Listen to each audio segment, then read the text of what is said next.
A group of gangsters headed by Vedha has long been the main enemy and the main mission of the police in India. The police had also formed a special unit led by Inspector Abbas and Inspector Vikram to root out the gang. After getting information about the group's whereabouts, they immediately went on an ambush. A shootout between the police and Vedha's men ensued, and the situation was tense. Vikram mercilessly eliminated all of Vedha's men. During the incident, the police found a dead body that appeared unfamiliar and also did not have any weapons like the rest of Vedha's men. Not wanting to be accused of committing the offense of killing an innocent man, Vikram manipulated the whole incident by putting a gun on the dead man. When Vikram's wife, Priya, a lawyer by profession, learned of the incident, she strongly disagreed with her husband's decision. According to her, the police had committed murder. The next day, Vikram and Abbas' boss, Shirendar, was informed about Vedha's whereabouts in a nearby village. Since the villagers were ready to die to protect Vedha, the police mobilized their best troops to capture him. However, something very surprising happened. Vedha, the gangster leader who was being sought after by the police, bravely came to the police station alone to surrender himself. Vedha's arrival to surrender to the police was like a delicious meal for the police.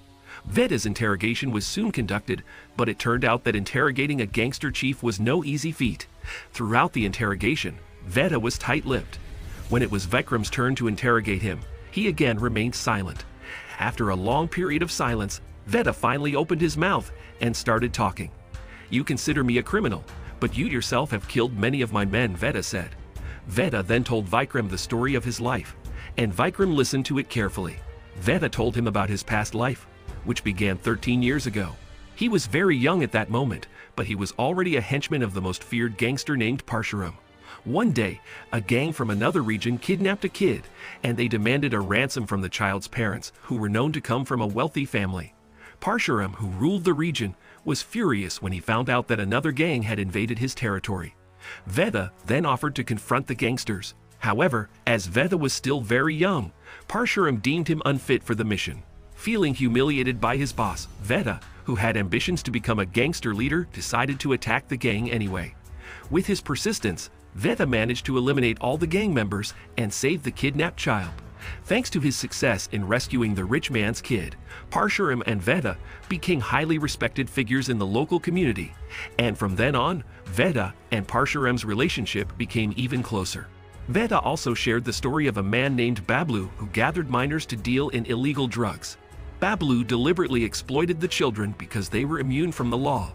Bablu ordered the children to tell the police that the drugs on them were lollipops they accidentally found on the street if they were ever questioned one day by the police. Vedha was shocked when he found out that his younger brother, Shatak, was part of the drug gang. Not wanting his brother to fall into the dark world, Vedha immediately brought him home. Once they were at home, Vedha then reminded his younger brother not to get involved in Prasad's drug business, which was controlled by Bablu. He asked him to focus on his studies and choose a different path from his.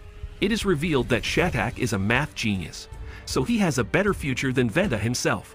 When Bablu learned that the police were going on patrol, he quickly secured his drugs by giving them to the children in his village. One of Shatak's close friends, Chanda, agreed to keep the drugs because she needed the money. Unfortunately, the little girl was caught by the police. Shatak later said that the drugs did not belong to her but to Bablu. In the end, Bablu was arrested by the police, but he was released shortly after thanks to Prasad's power as the drug lord. Prasad was furious with Bablu, thinking that Bablu was incompetent in handling the children. He then ordered Bablu to punish the disobedient children so that they would no longer cause him trouble. On Prasad's orders, Bablu then began to look for Shatak, whom he believed to be the source of his problems. Bablu caught Shatak while he was playing with his friends. He then stabbed Shatak's hand and injured the little boy's hand. A few days later, when Vedha returned home, how sad and angry he was to find out that someone had dared to hurt his brother. Seething with rage, Vedha then attacked Prasad's base for revenge. Back at the police station, Vedha suddenly stopped his story and asked Vikram, "Who do you think I should kill, Prasad, who gave the order, or Bablu, who injured my brother?" asked Vedha. "I will kill Prasad," Vikram replied. Vikram's answer matched what Vedha had done in the past. Vedha killed Prasad, the one who had ordered Bablu to harm his brother.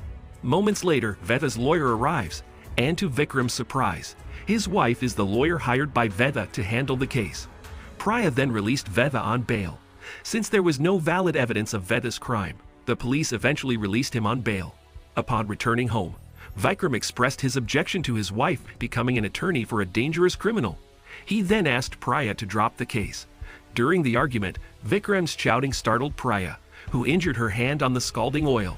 Sometime later, Vikram reached out to Abbas to ask for his help in persuading Priya to stop being Veda's lawyer. It is revealed that Abbas was the one who introduced Priya to Vikram, leading to their marriage. However, Abbas told him that he could not do so, as he was currently investigating the existence of a drug factory based on information he received from a woman named Chanda. The talk about the drug factory with Abbas suddenly brought to Vikram's mind Veda's story about his brother, Shetak, who had a stab wound on his hand. And sure enough, the corpse of the man who was killed earlier did have a scar on his hand. Vikram was panicked when he realized that Veda's visit to the police station was to avenge his brother's death. Vikram's sanity went haywire when he realized that Chanda, the woman who gave Abbas the information, was Shetak's childhood friend. Realizing that Abbas is in danger, Vikram rushed to contact him, but his efforts were in vain. Abbas was unreachable. He suspected that Abbas must have been Veda's target because Abbas was the one who led the special forces when Shetak was killed. Vikram then decided to go to the drug factory. To Vikram's surprise, he found Abbas and Chanda both dead inside the factory. Abbas's death left his wife and kid very sad, as did Vikram. He was very sad to have lost his best friend and partner. Vikram was then determined to punish the culprit who had killed his best friend. He then alleged that Veda was the main suspect in Abbas' murder. However, this was denied by Priya, Veda's lawyer. She has evidence that, at the time of the incident, Veda was out of town. To locate Veda, Vikram secretly tapped Priya's phone. He also followed Priya when she was going to meet Veda to get Veda's signature on a bail paper from the court. However, Vikram's efforts apparently didn't pay off, as the file was only entrusted by Priya to Veda's men. Vikram had not given up, so he followed Veda's men to the town where Veda lived. He then raided all the houses in the area, but Veda had already sensed the arrival of the police, so he fled before the police arrived. As it turned out, Vikram was a very experienced cop. With his investigative skills, he managed to find Veda. Vikram launched his attack on Veda, but strangely, Veda didn't resist at all despite Vikram's punches that kept landing on his face. Furious at Veda's apparent lack of resistance, Vikram intends to kill him. The moment Vikram pointed his gun at Veda, the locals arrived in a mob, and Vikram put a stop to his plan. As many people saw the incident, Veda volunteered himself to be handcuffed and taken to the police station. Instead of taking Veda to the police station, Vikram brought him to the forest and planned to kill him there. When Vikram was ready with his gun, Veda begged Vikram to continue with his story before he died, and Vikram eventually complied. Veda then resumed his story. 3 years ago, in the city of Lucknow, the gangsters attacked each other over territorial power. The grown-up Shetak helped Veda, but he was not as skilled as his brother, so he was often injured. Unable to bear to see his brother beaten by the gangsters, Veda then destroyed everyone who had injured his brother. Worried about his brother, who had to face death every single day, Shetak then persuaded him to go into business. However, Veda, who had been a gang member all his life, was unable to accept his brother's offer, but eventually agreed to provide funds to Shetak to set up a financial company. Shetak, a math genius, succeeded in getting Parshuram interested in investing in his company. However, problems arose when Parshuram's money was taken away by Chanda. Initially, Veda and Shetak thought she had been kidnapped, and they both went looking for her. Because of her love for Shetak, Chanda finally contacted Shetak and apologized for what she had done. Chanda then returned the money, but Chanda's behavior, which had endangered his brother's life, made Veda angry.